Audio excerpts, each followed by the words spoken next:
Good morning, everybody. My name is Haovu, and this is the Haovu Moto Vlog. Welcome. The footage that we are starting out with today is outside of Cycle Gear in Sacramento, California. A couple days ago, I linked up with Dave Moss of Dave Moss Tuning. A couple weeks back, I shot him an email, and he told me he'd be in Sacramento outside of the Cycle Gear from 4:30 to 7:30 on May 12th. And primarily, if you guys don't know who Dave Moss is, he's kind of a suspension expert. He lives and breathes motorcycles. He has a pretty big YouTube channel, a lot of content out there. He also gives track day advice. He's kind of a track day rider himself. He's the kind of guy that can just look at a tire, especially track tires, and tell you what you're doing wrong or what you can improve on. It's just kind of like he can read the tire and the tread and the markings and the type of markings that they leave. And mainly, I think his bread and butter for setting people up is for setting people up on their motorcycles.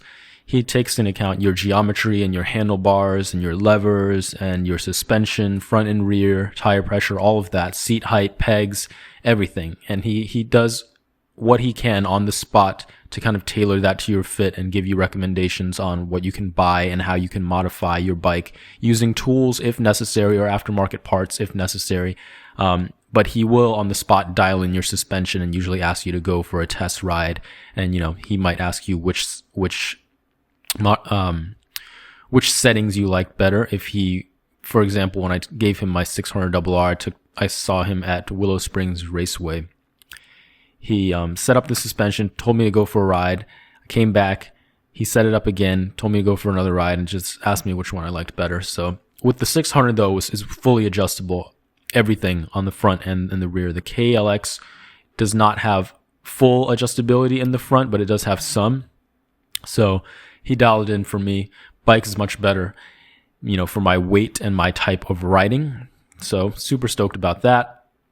Look him up if you guys are in Northern California, and if you're not, definitely check out his channel, Dave Moss Tuning. It's the kind of guy that you want to be learning from if you want to get into motorcycles. There's a lot of people to listen to out there, a lot of random guys on YouTube, aka Haovu, but people like Dave Moss are people who really know what they're talking about truly, and you can certainly learn quite a bit from gentlemen like that. Anyways, getting into today's video, I wanted to talk about one of the commenters said that he appreciated my honesty in regards to the KLX 300 Supermoto going on the highway. And he shared his experience with the KTM 690 and how he was watching YouTube videos and everybody was saying how this thing can go on the highway just fine. And he bought it and he had a different experience. And he said he didn't feel safe and it wasn't fine. So I thought that was a very interesting topic, and I wanted to dive into it a little bit about why we can't be impartial with our motorcycles. I think it has to do with attachment. People get attached to everything. People get attached to cars and their job and their titles and, even attached to the idea of being a man or being a mother. These are just things that we do. They don't really define us. But for a lot of people, things like the bike that we own or the profession that we are in, we let that define us. And I'm really not knocking that because it's most of the population that is living this way, right? But the problem with identifying with something like your profession or your title or your motorcycle is that you start to not know who you are without that thing. You start to be very offended when someone says something nasty about that thing, or someone attacks you, or someone has a viewpoint that goes against you. If someone says all teachers are bad, or all mothers are bad, or all Hondas are bad, suddenly this hurts you to your very core because you have tied your very core into this thing, right?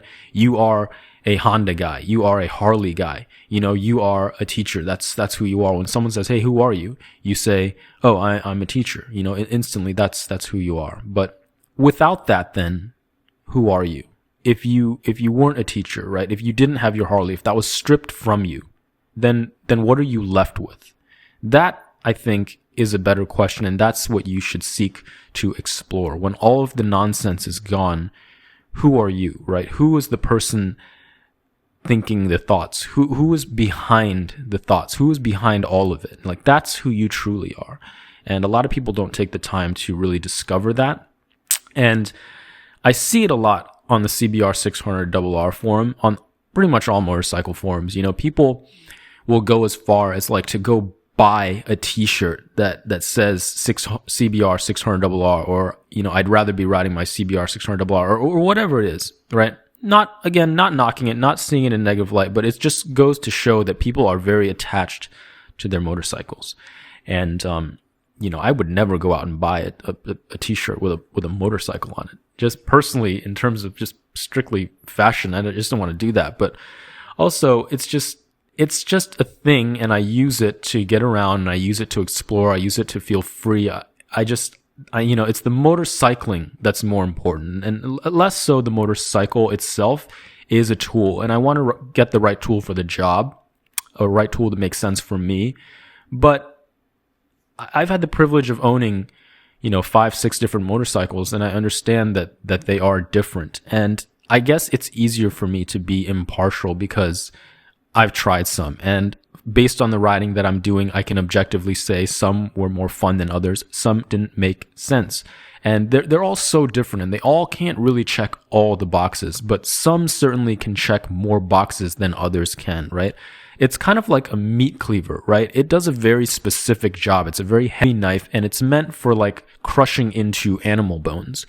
And could you use the meat cleaver for, cutting an orange or like cutting fruit or slicing steak? I mean, yeah, you probably could, but would it be the most ideal, right?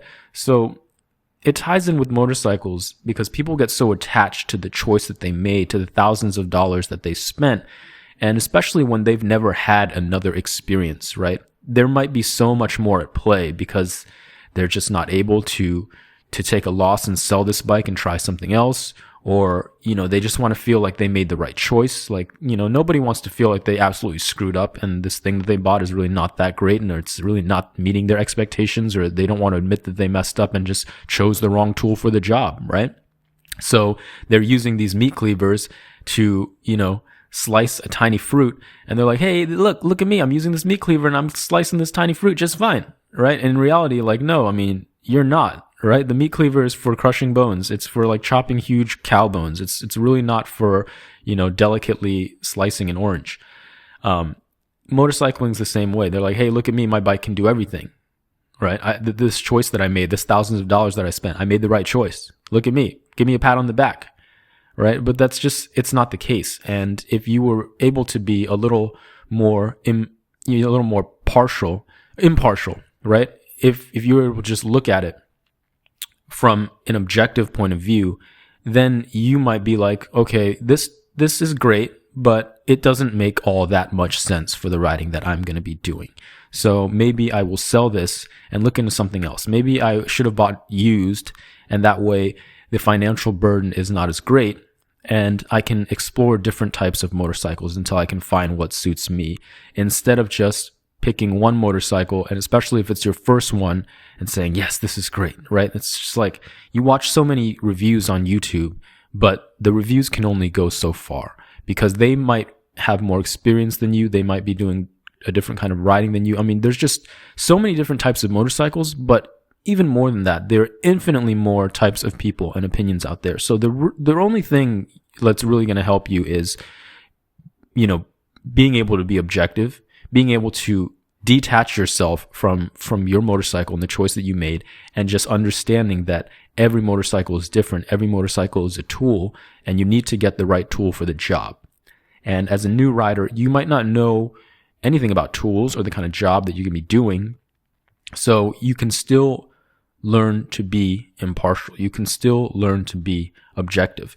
But first, you need to learn your skills. You need to get down the basics no matter what motorcycle you choose. And it is my honest opinion that it would behoove you to choose a 300cc motorcycle, 400cc motorcycle, maybe even 500cc motorcycle, because at that beginning stage of your career, nothing is more important than getting down the basics. Nothing is more important than solidifying the skills that are going to carry you through motorcycle riding. But more importantly, even if this motorcycling thing doesn't pan out, maybe in the next decade, in the next 10 years, you're not going to be on a motorcycle anymore. You might have a family, you might sell it, you might think this is not for me, but you need to be safe no matter how long you're on that motorcycle, because every time you get on that motorcycle, something bad could happen, right? I think it's crazy that there are so many laws that like you can get pulled over for not wearing your seatbelt, yet you can go out as a 16-year-old kid and buy a 1,000cc motorcycle. There are no seatbelts on that. Newsflash, guys. If you mess up on that, you just die. You just get thrown. You could get thrown off the bike and die a horrific. Like you could get smashed in between two semi trucks. You could get dragged underneath a semi truck for miles. Like I don't mean to be morbid, but this can happen. It does happen, and you need to be safe. You need to work on your skills, no matter what you plan to do. No matter if you don't know the right tool for the job or you don't know where this is going to take you. One thing is sure: you need to develop a solid skill set, right? And if you're going to take courses, that's great. I highly recommend that. But if not, you need to really make sure you understand how to use your motorcycle. And if you're going 60 miles per hour, you need to understand how to stop that motorcycle at 60 miles per hour. You need to know what it feels like to suddenly need to stop that motorcycle at 60 miles per hour, right? And then you will have a true appreciation of what it's like to go 60 miles per hour, right? Anybody can open the throttle. It's going to be very quick, especially if you choose a beginner-friendly machine, right? You're going to get to the point where you're very confident going place to place, especially the town that you live, and you're going to be like, this is great. I know how to do this, right? Clutch, brake, rear brake, throttle, simple. What else is new, right? And you might think, oh, I used to be scared to go 20 miles per hour. Now I can go 60. Now I can go 70. But you don't really know what it's like to go 60 miles per hour, to go 70 miles per hour until someone pulls out in front of you and you have to slam on those brakes, or else you are going to smash yourself. You're going to splatter like a bug into the side of this truck, right? And then you'll know. That is the really nut up or shut up time. Your butt's going to pucker up. And after that, you will never be the same kind of rider again. After that, 60 miles per hour will never feel the same to you again.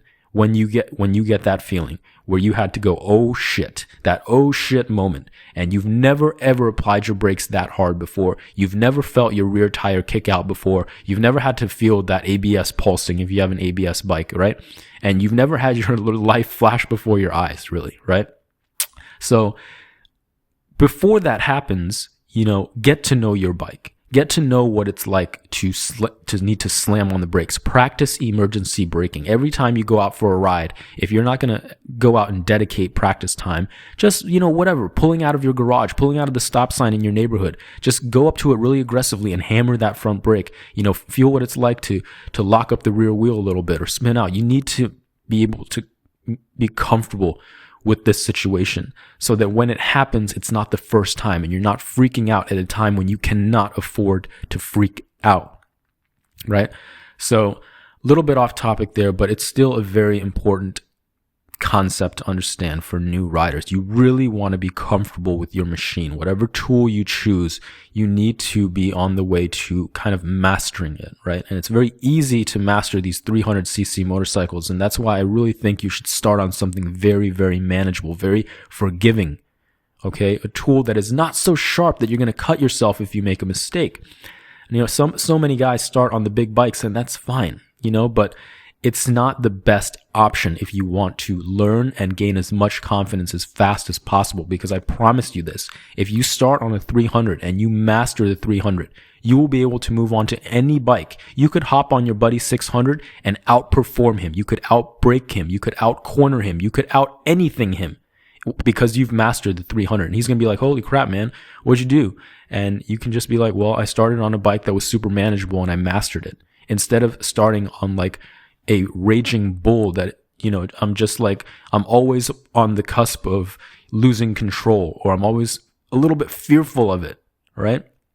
So, fear is not something you want to have when you want to master something, right? When you want to be as confident as possible. Something like a 300 just is going to fill you up with confidence versus a really big bike, a really intimidating bike. It's not, right? It's going to be very hard to gain that confidence in the short amount of time as it is on the 300. So that's my 2 cents there in why I think that all beginners should start on a 300 and really just learn how to appreciate motorcycling on a 300. If you can enjoy it and you can have your thrills on a bike like a dual sport or a supermoto or just something punchy enough that it's not boring and still easy enough for a beginner to inspire confidence, if you can love that experience, then no matter what motorcycle you choose after that, you'll still love the experience. If you get on a 300 and you say, this is boring, I feel like a child, I feel like a wimp, all my friends are making fun of me, I hate this, it's slow, you're already not having a good time. So what makes you think you're going to have a good time on a 600, on a 1000? That's not how it works, right? You need to learn how to be happy in the present moment, regardless of the circumstances.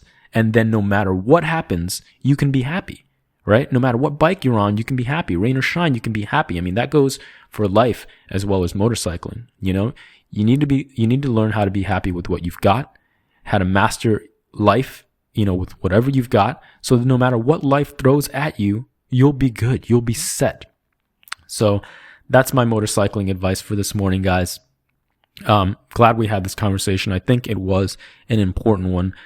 To recap, you know, just don't get so attached. Just learn to be objective, right? As a beginner, focus on your skill set first, and everything else will come naturally, right? You're going to focus on your skill set. You're going to master the brakes. You're going to master emergency braking. You're going to master throttle control and RPMs. You're going to know where your bike's power band is and just everything. You're going to learn how to ride. And then as you learn that, then naturally you'll start knowing, okay, you know what?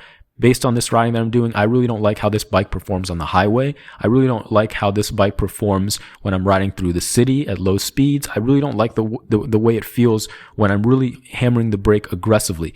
You know, these are things you can only know once you develop a solid skill set, once you get some seat time, you know, once you ride around and do the kind of riding and become the kind of rider that you are going to be based on, you know, where you live and, you know, what you intend to use it for. So, guys, just get out there, work on your skill set, and learn to be objective about it. Don't be so attached. There's a lot of motorcycles out there. You can buy, you can sell, you can trade, right?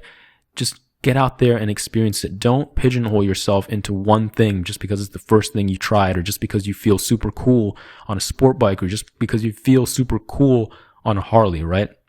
Don't do yourself that disservice. Just have an open mind. And, you know, all the motorcycling advice that I give on this channel, it has broader implications as well. You can draw some parallels and live a happier life. So that's it, guys. Thank you for having this conversation with me. I know this was super long as always, but as always, I wish you happiness. I wish you health. I wish you unlimited joy on your motorcycling journey, wherever it may take you. Thank you so much. I'll see you on the next one. Bye-bye.